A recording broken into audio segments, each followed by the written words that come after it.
сегодня идет нарушение основных прав не только нас, граждан Абхазии, всех граждан Российской Федерации и всех, кто не угоден, и ничего удивительного я в этом не вижу.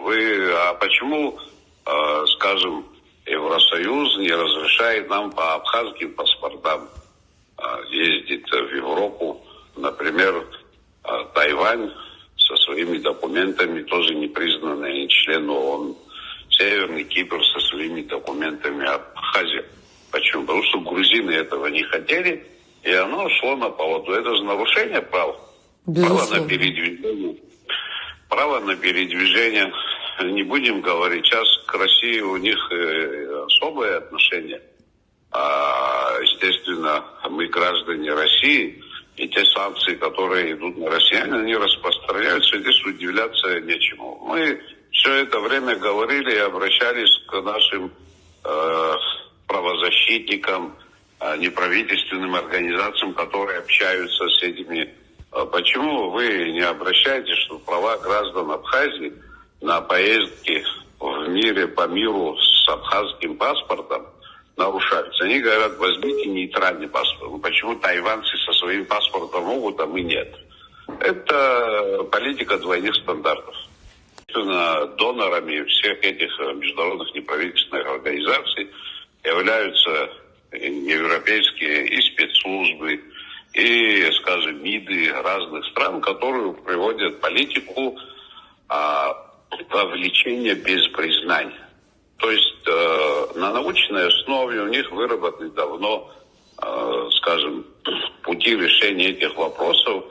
Вот к таким странам, как Абхазия, слабым, понимаешь, где у нас население небольшое и так далее, как говорили грузинские некоторые, что можно абхазцев всех купить. Вот они смотрят на нас через призму такую, что через мирным таким путем они могут сделать там так, что Абхазия, большинство населения Абхазии будет когда-то выступать за вхождение в состав Грузии. Они воспитывают молодежь. Эти же международные организации связаны с нашими неправительственными организациями, проводят программы цель которых там убрать образ врага, который мы предполагаем, мы говорим, что Грузия вражеское государство, с этим же все согласны. Да. Они стараются убрать образ врага. Среди ветеранов это, конечно, трудно сделать, но среди подрастающего поколения у них есть некоторые успехи. Общаться, показывать, что грузины такие мирные, хорошие люди.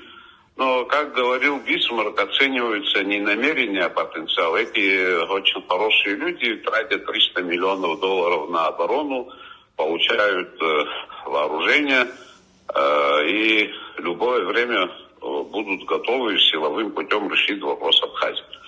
В то же время, я понимаю, что они прекрасно понимают, что их здесь нахождение не может быть только там подрывной работой, в смысле проводить одну такую идеологическую или подрывную работу.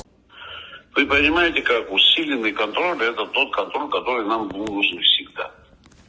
Мы с таким опозданием все это делаем. Пусть Господь нас простит. Спасибо большое, Тимур Хухутович. Закон надо принять об иностранных агентах. Вот одно из тех механизмов, которые нам помогут, скажем, администрировать их работу в Абхазии, этих международных организаций и связанных с ними я абсолютно не хочу, чтобы там на кого-то вешали ярлык предателей или так далее. Абсолютно против этого. Против этого того, чтобы их там кто-то там арестовывал за их там убеждения и взгляды. Но позволить им работать, как они раньше бы работали, это просто неправильно и невозможно.